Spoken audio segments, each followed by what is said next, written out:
నమస్తే, నేను మీ Ashok Kumar. Welcome to our channel. ఆంధ్రప్రదేశ్కి సంబంధించినటువంటి మద్యం స్కామ్లో ఎవరైతే కింగ్ పిన్ గా వ్యవహరించినటువంటి కసిరెడ్డి రాజశేఖర రెడ్డి ఇవాళ జైల్లో మొగ్గుతా ఉన్నాడు. అదే కోవలో వెనకల క్యూలో చంద్రగిరి మాజీ ఎమ్మెల్యే అయినటువంటి చెవిరెడ్డి భాస్కర్ రెడ్డి వీళ్ళందరూ వెళ్తా వచ్చారు. ఇంకా ధనంజయ రెడ్డి ఎవరైతే ఉన్నారో జగన్మోహన్ రెడ్డి గారికి అత్యంత సన్నిహితంగా వ్యవహరించినటువంటి వ్యక్తి, ఇంకా కృష్ణమోహన్ రెడ్డి, వీళ్ళందరూ జైలుకు పోయి వచ్చి కొంతమంది బెయిల్ పైన బయట ఉన్నారు. అయితే కసిరెడ్డి రాజశేఖర రెడ్డి వాళ్ళ జైల్లో ఉన్నందున ఆయన అనేక మార్లు కోర్టు తలుపులు తట్టి నాకు బెయిల్ కావాలా అని చెప్పి కోర్టును అడగడం జరిగింది.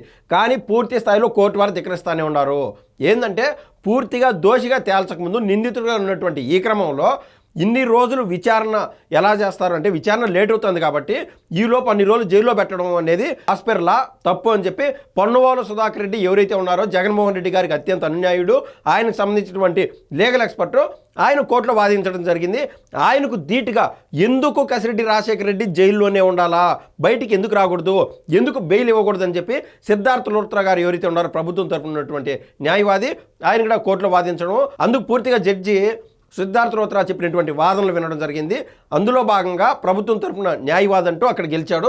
దానిపైన వార్త అంటుంది, అది చూసే ప్రయత్నం అంటూ చేద్దాం. బెయిల్ ఇస్తే డేంజరే, సాక్షులను బెదిరించి ఆధారాలను తారుమారు చేస్తారు. ఇది కదా. ఎందుకంటే జగన్మోహన్ రెడ్డి గారికి అత్యంత సన్నిహితులు. ఆ వ్యవహారంలో ఇంక జగన్మోహన్ రెడ్డి గారి పేరే వస్తుంది. ఏది అంతిమ లబ్ధిదారుడు అని ఈ మధ్య వరకు చెప్తా వచ్చాం కదా. సో కసిరెడ్డి రాజశేఖర రెడ్డి అనేటువంటి వ్యక్తి బయట ఉంటే, ఒక సినిమాలో బాలకృష్ణ గారి సినిమాలో ఒక సన్నివేశం ఉంటుంది అనమాట. ఒక డైలాగ్ చెప్తాడు బాలకృష్ణ గారు, నాకు ఎవరు ఎదురు వచ్చినా వాడికే రిస్క్, లేకుండా అంటే నేను ఎవరికి ఎదిరినా వాడికే రిస్క్ అన్నట్టు జగన్మోహన్ రెడ్డి గారికి అత్యంత సన్నిహితులు కూడా రిస్కే. ఒక ట్రైన్ ఇట్టు ఎదురుగా వస్తూ ఉంటుంది, దానికి ఎదురుగా పోతూ ఉంటే దాని రిస్క్ అంటారు. అదేవిధంగా ట్రైన్ ఇటు వస్తూ ఉన్నప్పుడు ట్రైన్ వస్తున్నటువంటి డైరెక్షన్లోనే రైలు పట్టాలపైన పోతా ఉన్నా కూడా దాని కూడా రిస్కే అంటారు. సో నేను చెప్పొచ్చేది ఏంటంటే, ఎవరైతే కసిరెడ్డి రాజశేఖర రెడ్డి ఉన్నాడో ఆయన బయటకు వస్తే ఆ యొక్క మద్యం స్కామ్కు సంబంధించినటువంటి వ్యవహారంలో మిగిలిన సాక్షులు ఎవరైతే ఉన్నారో వాళ్ళ జీవితాలకు రిస్కే. అదేవిధంగా ఈ కసిరెడ్డి రాజశేఖర రెడ్డి జీవితానికి కూడా రిస్కే. ఎందుకంటే ఆడ పెట్టుకుంటాను జగన్మోహన్ రెడ్డి గారితో కాబట్టి. సో ఈ రకంగా కూడా ఆయనకు బెయిల్ ఇస్తే కష్టంగా ఉంటుంది అని చెప్పి సిద్ధార్థ లూత్రా గారు వాదించడం జరిగింది. మనం బాగా గుర్తు చేసుకుంటే ఈ యొక్క కసిరెడ్డి రాజశేఖర రెడ్డి ఆ మధ్య గోవాలో ఉండి రాష్ట్ర ప్రభుత్వాన్ని, అదేవిధంగా న్యాయస్థానాలని డైవర్ట్ చేసే విధంగా, ఈ యొక్క పోలీసు వ్యవస్థను డైవర్ట్ చేసే విధంగా ఆయన ఏం చేశాడంటే, నేను రేపు మధ్యాహ్నం వచ్చి లొంగిపోతున్నాను అని చెప్పినాడు. పూర్తిగా ఊపిరాడనటువంటి పరిస్థితికి వచ్చేసింది. కసిరెడ్డి రాజశేఖర రెడ్డిని ఖచ్చితంగా అరెస్ట్ చేస్తున్నారనేటువంటి కోవలేకి పోలీసు వాళ్ళు ఆ రోజున వచ్చినందున ఈ పోలీసు వారిని డైవర్ట్ చేసే విధంగా నేను వస్తున్నాను, రేపు మధ్యాహ్నానికి విజయవాడకి వచ్చి నేను హాజరవుతాను, సిట్ విచారణ హాజరవుతాను ఆయన చెప్పడం జరిగింది. అయితే అందరినీ తప్పుదోవ పట్టించి ఆయన చెన్నై రూట్లో బయటికి శ్రీలంకకి వెళ్ళిపోదామని ప్రయత్నం చేశారు. ఎట్టకేలకు ఎయిర్పోర్ట్లో ఆయన అంటూ పట్టుబట్టడం జరిగింది. పోలీసు వారు పక్కడబందీగా పట్టేసుకున్నారు.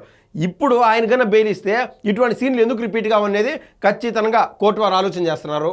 మద్యం పాలసీ రూపకల్పన, అదేవిధంగా ముడుపుల వసూల్లో రాజ్ కసిరెడ్డిదే కీలక పాత్ర. ఈయనకి ఈ సర్టిఫికేట్ ముఖ్యంగా వైసీపీలో ఏటుగా అప్పట్లో ఉన్నటువంటి విజయసాయి రెడ్డి గారు కూడా సర్టిఫికేట్ ఇచ్చారు. కర్త కర్మ క్రియ మొత్తం కసిరెడ్డి రాజశేఖర రెడ్డిది అని చెప్పి. ఆయనకి ఆ రోజు మైండ్లో ఏమునిందో జగన్మోహన్ రెడ్డి గారు ఆటోమేటిక్గా సర్కిల్లోకి వస్తారు కదా అని చెప్పి ఆయన పేరు చెప్పలేక ఈయన పేరు అంటే పూర్తిగా వ్యవహరించాడు కాబట్టి కసిరెడ్డి రాజశేఖర రెడ్డి పేరు చెప్పడం జరిగింది ఆ రోజున విజయసాయి రెడ్డి. ఇంకా సిట్ తరపున వాదనలు వినిపించిన సీనియర్ న్యాయవాది సిద్ధార్థ లూత్రా. వైసీపీ హయాంలో జరిగినటువంటి మద్యం కుంభకోణం కేసులో నిందితుడు కసిరెడ్డి రాజశేఖర రెడ్డి, ఆయన్ని రాజ్ కసిరెడ్డిగా కూడా పిలుస్తారు.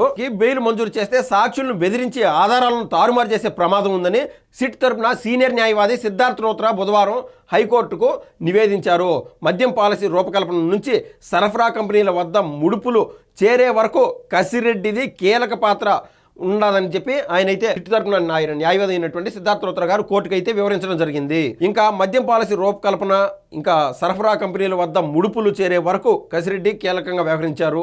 కసిరెడ్డికి ముడుపులు అందజేసినట్లు మద్యం కంపెనీల యజమానులు ఇచ్చినటువంటి వాంగ్మూలాలు, ఇతర ఆధారాలను సీల్డ్ కవర్లో కోర్టు ముందు ఉంచామన్నారు.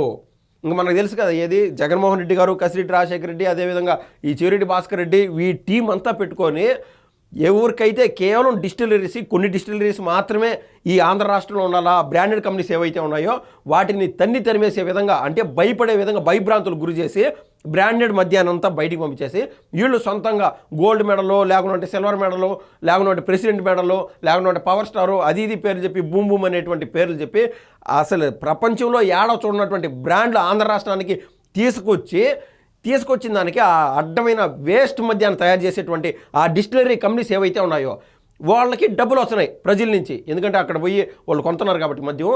ఆ వచ్చినటువంటి డబ్బుల్లో సింహభాగము దాదాపు 30% అన్అఫిషియల్గా ఆ డిస్టిలరీస్ నుంచి వీళ్ళకి ఈ టీం ఏదైతే పెట్టుకున్నారో ఆ టీంకి వచ్చే విధంగా ఆ డబ్బులు చేకూర్చుకున్నారు. 100 కోట్లు అంటే 3,700 కోట్ల పైచులకు మన కంటికి కనిపించేటువంటి అది స్కామ్ అనమాట. అది కాకుండా దాదాపు అన్అఫిషియల్గా 40,000 కోట్ల పైన సంపాదించుకున్నారు.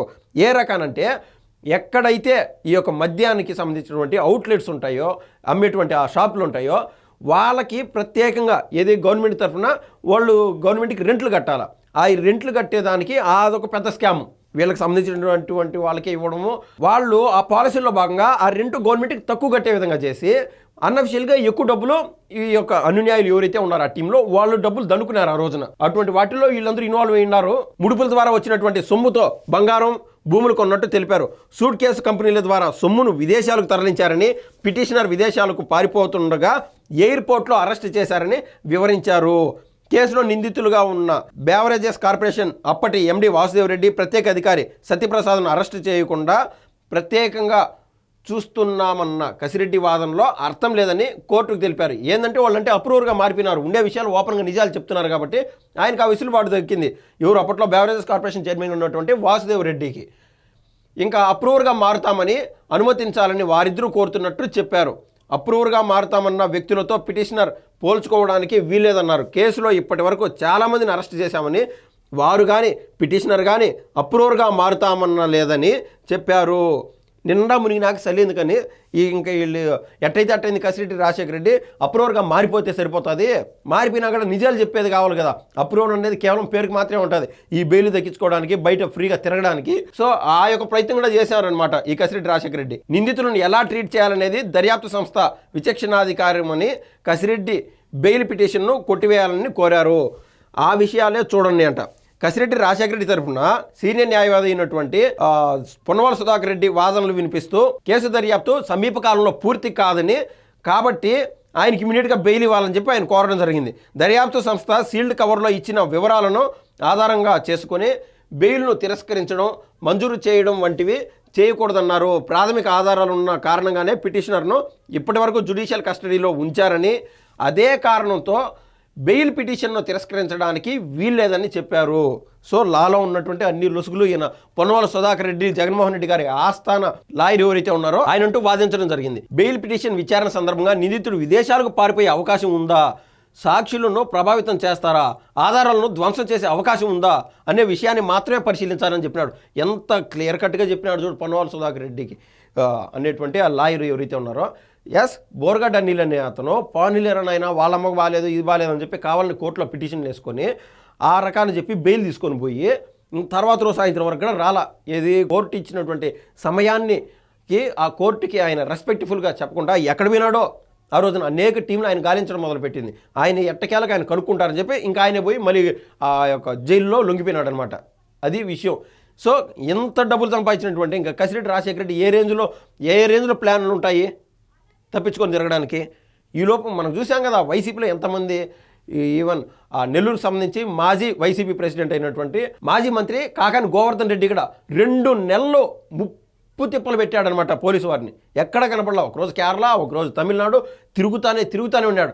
ఈ లోపు ఆ సమయం అయిపోయి బెయిల్ దక్కుతుంది అనేటువంటి ఆ క్రమంలో బయటకు వచ్చాడనమాట. ఆ ప్లాన్లే వీళ్ళకు ఉన్నాయి. సో పిటిషన్ విదేశాలకు పారిపోయే అవకాశం లేదని, సాక్షులను ప్రభావితం చేస్తున్నట్లు ఆధారాలు లేవన్నారు.